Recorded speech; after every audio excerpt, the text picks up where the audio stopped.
Assalamualaikum warahmatullahi wabarakatuh. Perkenalkan, nama saya Nadia Rizka dari program studi PGSD 4B NPM 19160075. Di sini saya akan mempresentasikan materi terkait mata kuliah pengembangan multimedia pembelajaran, di mana ada 3 poin utama. Yang pertama adalah media pembelajaran, yang kedua ada konsep dasar multimedia pembelajaran, yang ketiga ada cara pengembangan multimedia.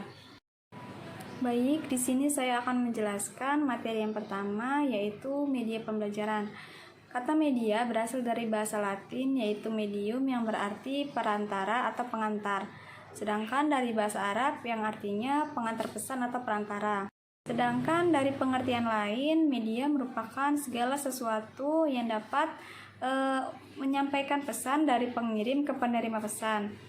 Menurut Gaffney, media adalah segala sesuatu komponen di lingkungan peserta didik, di mana itu dapat membuat dan merangsangnya untuk belajar.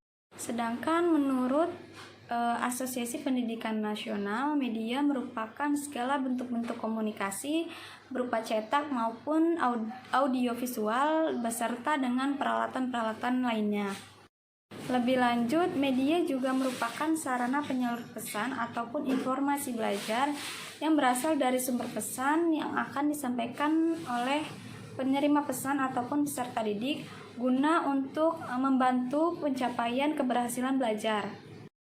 Media pembelajaran itu merupakan media di mana untuk menyampaikan pesan pembelajaran yang di dalamnya terdapat muatan materi sehingga pembelajaran dapat berjalan secara efisien dan menyenangkan. Apa perbedaan media dengan alat peraga? Media merupakan saluran pesan yang disampaikan kepada peserta didik, sedangkan alat peraga merupakan alat bantu pengantar pesan untuk menyampaikan pesan kepada peserta didik. Secara rinci, fungsi media dalam proses pembelajaran ialah sebagai berikut. Yang pertama adalah menyaksikan benda atau peristiwa yang terjadi pada masa lampau. Contohnya yaitu dapat menyaksikan foto atau video yang merupakan tentang peristiwa sejarah. Yang kedua adalah mengamati benda ataupun peristiwa yang sukar dikunjungi, baik jaraknya jauh, terlarang ataupun bahaya. Contohnya yaitu pusat reaktor nuklir. Yang ketiga yaitu memperoleh gambaran secara jelas tentang benda-benda yang sukar diamati, baik itu ukurannya yang terlalu besar ataupun ukurannya terlalu kecil. Keempat yaitu mendengar suara-suara yang sukar ditangkap oleh telinga secara langsung.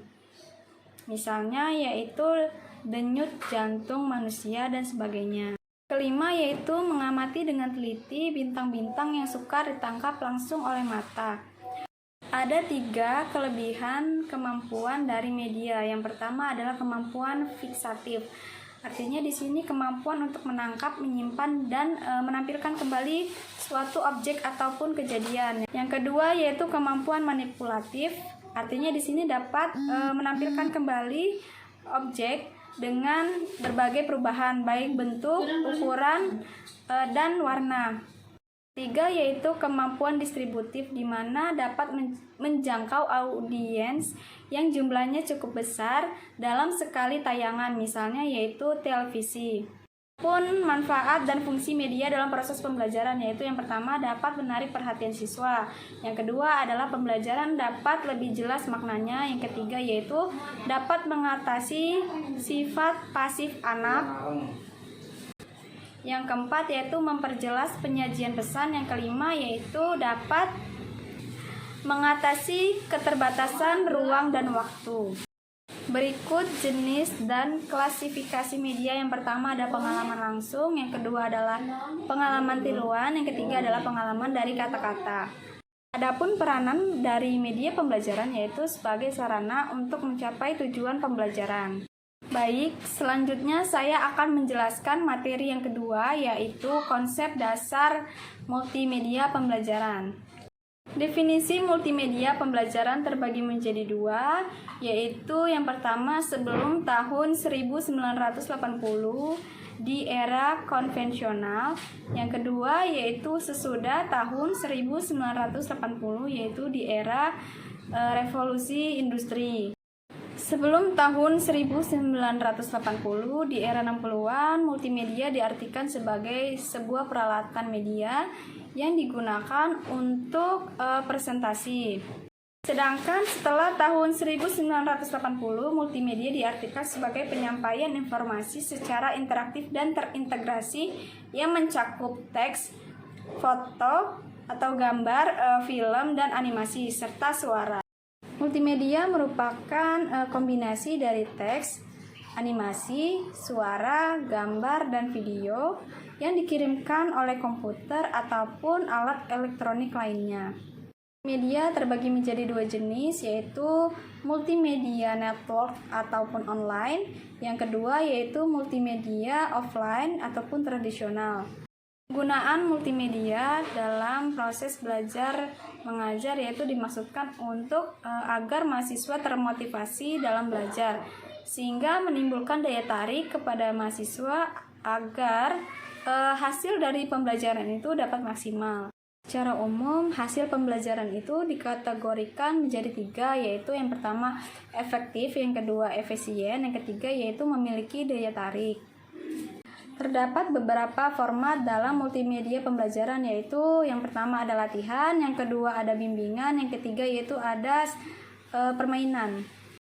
Secara umum, multimedia pembelajaran yaitu dapat memotivasi pembelajar serta menciptakan belajar aktif, tetapi efektivitasnya dapat dilihat dari hasil belajarnya. Selanjutnya, disarankan beberapa prinsip dalam pengintegrasian objek multimedia. Yang pertama yaitu jangan menampilkan lebih dari satu objek. Kedua yaitu pengintegrasian objek multimedia harus komplementer antara satu dengan yang lainnya dan harus tersinkronisasi. Ketiga yaitu objek yang memerlukan kognitif loading yang tinggi seperti diagram alir. Dan yang terakhir, pengintegrasian objek dinamik seperti video dan animasi. Jangan meminta pelajar mengobservasi itu dalam waktu yang bersamaan. Ada beberapa prinsip dari multimedia. Yang pertama ada prinsip contiguity yang meliputi beberapa prinsip lainnya seperti yang pertama adalah prinsip spatial contiguity, yang kedua adalah prinsip temporal contiguity, yang ketiga ada prinsip coherence, yang keempat ada prinsip signaling, yang kelima ada prinsip redundancy, yang keenam ada prinsip segmenting, yang ketujuh ada prinsip pre-training, yang kedelapan ada prinsip modality, yang kesembilan ada prinsip multimedia, yang kesepuluh ada prinsip personalisasi, yang ke-11 ada prinsip interactivity. Adapun prinsip-prinsip lainnya yaitu prinsip kesebandingan, prinsip keseimbangan, prinsip penekanan, prinsip irama, prinsip keselarasan, dan prinsip kesatuan. Ada beberapa komponen multimedia. Menurut Green and Brown, terdapat beberapa komponen multimedia, antara lain ialah yang pertama yaitu berbasis kertas, yang kedua berbasis suara, yang ketiga berbasis gambar, yang keempat berbasis cahaya, dan yang kelima berbasiskan digital. Ada 6 kriteria yang dapat kita gunakan untuk menilai multimedia interaktif. Yang pertama adalah kemudahan navigasi, yang kedua yaitu kandungan dari kognisinya, yang ketiga yaitu presentasi informasi, yang keempat integrasi media, yang kelima artistik dan estetika, yang keenam yaitu fungsi secara keseluruhan.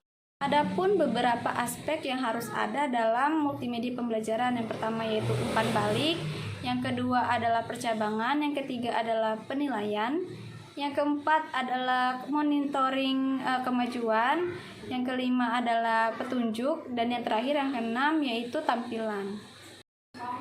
Baik, di sini saya akan menjelaskan materi yang ketiga yaitu cara pengembangan multimedia.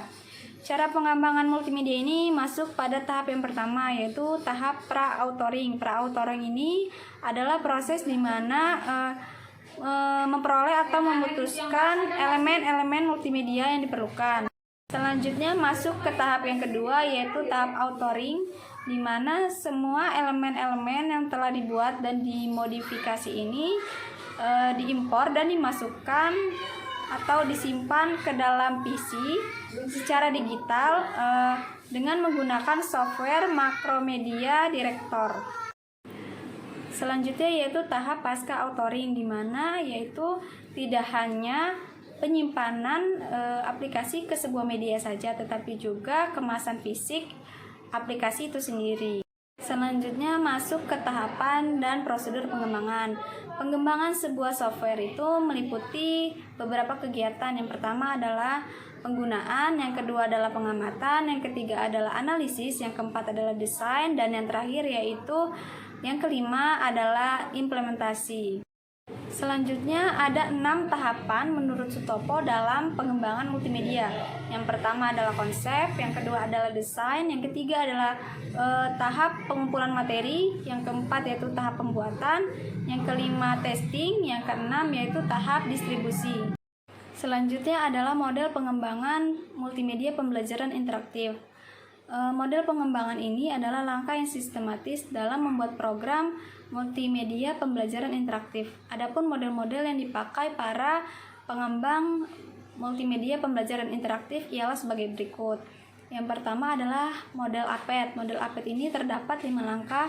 Yang pertama yaitu adalah analisis dan penelitian awal, yang kedua adalah perancangan, yang ketiga adalah produksi, yang keempat ada evaluasi, dan yang kelima adalah diseminasi. Kedua ada model ADI. Model ADI ini adalah model yang generik yang digunakan untuk pengembangan instructional system design. Adapun 5 langkah yang digunakan dalam model ADI ini, yang pertama yaitu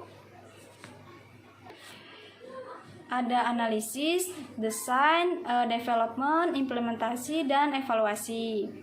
Yang ketiga ada model Alesi-Trolip. Model Alesi-Trolip ini digunakan sebagai acuan dalam pengembangan multimedia pembelajaran. Adapun langkah-langkahnya, yang pertama ada planning, yang kedua ada desain, dan yang ketiga ada development. Yang keempat yaitu modeli.